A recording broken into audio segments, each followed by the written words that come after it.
তো গৌসে পাক ফাতিহা করলাম, গিয়ারু শরীফ মানাইলাম, ফাতিহা জাহুমের ব্যানার দিয়ে সব জায়গায় ফুরাই ফেললাম, কিন্তু আমি এলমে দ্বীনের দ্বারে কাছে নাই, কোরআন হাদিসের চর্চা আমার মধ্যে নেই।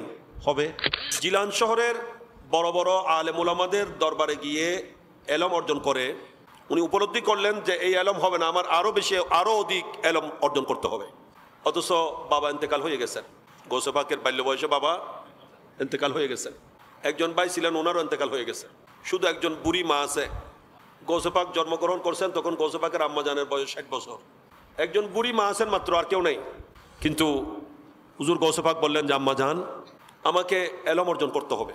এখানের এলম যা আছে সব তো নিয়েছি, আমি জেনেছি যে বর্তমানে সবচেয়ে বেশি এলমের চর্চা বগদাদ মুআল্লায়। কোথায়? বগদাদ। বগদাদ মজমাউল বাহরাইন, ওই যুগে সবচেয়ে বেশি এলমের মরকজ ছিল বগদাদ মুআল্লা। সুবহানাল্লাহ। আম্মা জান, আপনি আমাকে অনুমতি দেন, আমি বগদাদ মুআল্লায় চলে যাব। ব্যবসার জন্য? হ্যাঁ, ভালো খাওয়ার জন্য না, এলম অর্জনের জন্য। কত গুরুত্ব এলমের। মাও কেমন? সুবহানাল্লাহ। আম্মা জান বললেন, না বাবা, তুমি ছাড়া আমার তো কোনো সম্বল নাই, কেউ নাই, তোমার বাবাও নাই, তোমার কোনো ভাইও নেই, তুমি ছাড়া কেমনে থাকবো, আমার কখন কি হয়। এটা বললেন না, বাবা তুমি যদি এলম অর্জন করতে যেতে চাও আমার কোনো আপত্তি নাই, আমি অনুমতি দিচ্ছি। তোমার বাবার সম্পদ রেখে গিয়েছেন, ওখান থেকে 40টা স্বর্ণ মুদ্রা আছে, এগুলা নিয়ে তুমি চলে যাও। সুবহানাল্লাহ। অনুমতি দিয়েছেন কিনা? ইয়া তারা হদিনা মাদাত নফুজু হুজুর হইলে হাইতে পারিব না, হতে বা থাকতে পারিব না, বসে লাগতে পারিব না, এইলে চিন্তা করতে বোধ নো আছি। নাউজুবিল্লাহ। আমার কি হবে চিন্তার দরকার নাই, আমি কেমনে চলবো চিন্তার দরকার নাই। তুমি আল্লাহর রাস্তায় দিন অর্জন করতে যাচ্ছ, দিন অর্জন করো। এলমে দিন অর্জন করে পুরা জগৎ আলোকিত করতে হবে তোমাকে। সুবহানাল্লাহ। মা দোয়া করে দিয়ে দিয়েছেন বিদায়। বাবা হয়তো এটা শেষ বিদায়, তোমার সাথে আমার আর দেখা হবে না। সুবহানাল্লাহ। উগ্রমাত্র ফুয়াইলে দিবনি কেউ। গৌসে পাক চলে গিয়েছেন বগদাদ মুআল্লায়।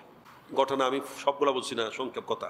ওখানে গিয়ে দীর্ঘদিন কষ্ট স্বীকার করে 9 বছর দর্শে নেজামির অর্জন করেছেন। খানা নাই, ফিনা নাই, গাছের পাতা খেয়ে থেকেছেন। 2 দিন 3 দিন পর্যন্ত উপবাস, কোনো কিছু খাওয়ার সুযোগ হচ্ছে না। বলে যে সময়ে মানুষ তরমুজ খেয়ে ফেলছে, যে তরমুজের সিল্কা খেয়ে থাকতাম। বলে যে অনেক সময় খিদার তাড়নায় দীর্ঘ অনেক দিন কিছু খেতে পারি নাই, শহরের বাইরে ময়লা ফেলে যে এরকম জায়গায় গেছি কিছু খুঁজে পাই কিনা খাওয়ার জন্য। ওখানে গিয়ে দেখতেছি অনেক আল্লাহর বন্দারা সেখানে খানা খুঁজতেছে। আমি লজ্জায় চলে আসছি, আমি কিছু গ্রহণ করি নাই, যে ওখানে যদি ওদের সাথে আমিও ভাগ নিই ওদের ভাগ কমে যাবে। জীবনেতে আসছে এই এত বছরের মধ্যে মা অনেক চিঠি পাঠিয়েছেন, মায়ের একটা চিঠিও খুলে দেখেন নাই, একটা চিঠিও খুলে দেখেন নাই। কেন? মায়ের চিঠি খুলে দেখলে মা যদি সেখানে মায়ের রোগ সুখ অসুখ বিভিন্ন দুঃখের কথা বলে, বা ওনাকে দেশে যাওয়ার জন্য বলে, দেখার আগ্রহ প্রকাশ করে, এরকম কোনো রকমের কথাবার্তা হয়তো ওনার দেহার খেয়াল মায়ের দিকে চলে যাবে। লেখাপড়ার মন উঠে যাবে, লেখাপড়ায় মন থাকবে না। এই খেয়ালে বলে যে সব চিঠি থাক, সময়ে লেখাপড়া শেষ করে তো চিঠিগুলো খুলে দেখবো। সুবহানাল্লাহ। এরকম ঘটনা গৌসে পাক নিজে বর্ণনা করছেন যে একদিন দীর্ঘদিন কিছু খেতে পারি নাই, খানা নাই, ফিনা নাই। আমি অনেক ওই যে বাইরে গেছি, ওখানে দেখতেছি অনেক ফকির মিসকিনরা ওখানে খানা খুঁজতেছে, আর আমি ওখান থেকে কিছু না খেয়ে চলে আসছি। অজু কালাম করে বগদাদের জামে মসজিদে প্রবেশ করেছি, সেখানে দেখতে পাচ্ছি একজন মানুষ বসে বসে গোশত পরোটা খাচ্ছে, রুটি দিয়ে গোশত দিয়ে খাচ্ছে।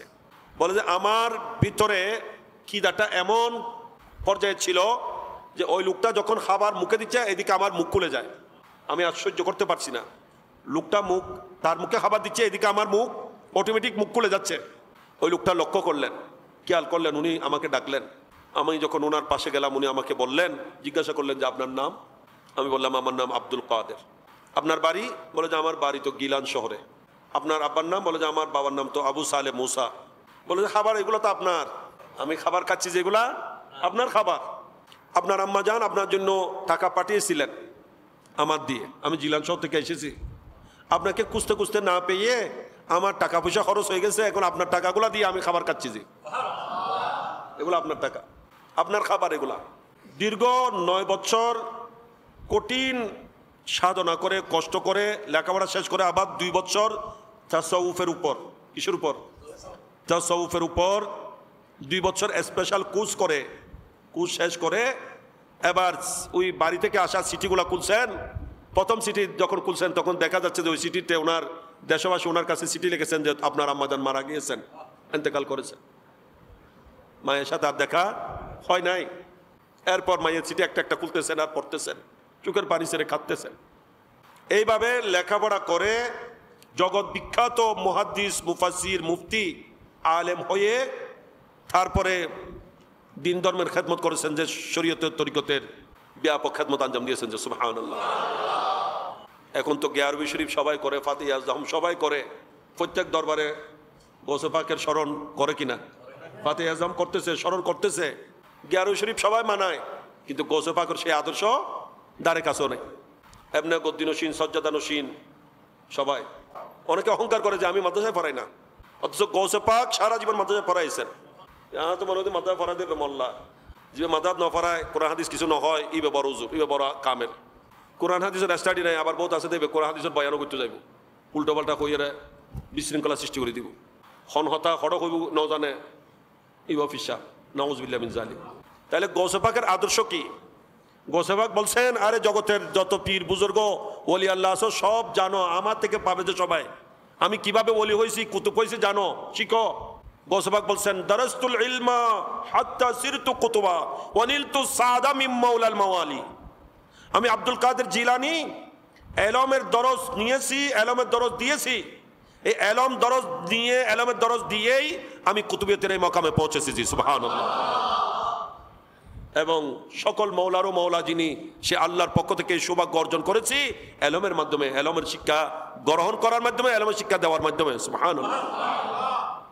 আর এখন অনেকে কি করে, অহংকার করে, বলে যে না আমি মাদ্রাসায় পড়াই না, আমি মাদ্রাসায় আরো হতে না, আর বাবা আর মাদ্রাসাত পড়াই পেলে না মানে আর মানা করে দিই, আর হয়ে আর ফা কে সরি নকরিব, মাদাত ফরন সরি না দিনের খেদমত। হুজুর গৌসে পাক ওলিকুল সম্রাট, উনি কি অলিকুল সম্রাট, উনি গৌসুল আজম, মুরিদ নোয়াসিল মাল্লার, দরবার জামিলা নোয়াসিল মাল্লার, হ্যাঁ তরিকতার হাসনগর মাল্লার, সবগুলা পরে আগে মাদ্রাসার খেদমত, দিনে এলমে দিনের খেদমত, এটাকে অগ্রাধিকার দিয়েছেন, সুবহানাল্লাহ। সারা জীবন মাদ্রাসায় খেদমত করেছেন, মাদ্রাসায় পড়াইয়েছেন, দিনের তালিম দিয়েছেন। এবং ইনি বলছেন, আমি যত সৌভাগ্য লাভ করেছি আল্লাহর পক্ষ থেকে, এই সৌভাগ্য এলমে দিন অর্জনের মাধ্যমে, এলমদিন মানুষকে দরজ দেওয়ার মাধ্যমে, সুবহানাল্লাহ। এখন সেই আদর্শ, সেই চরিত্র আমাদের আছে। তো গৌসে পাক ফাতিহা করলাম, গিয়ারবি শরীফ মানাইলাম, ফাতিহা আজদাহুমের ব্যানার দিয়ে সব জায়গায় ফুরাই ফেললাম, কিন্তু আমি এলমে দিনের দ্বারে কাছে নাই, কোরআন হাদিসের চর্চা আমার মধ্যে নেই।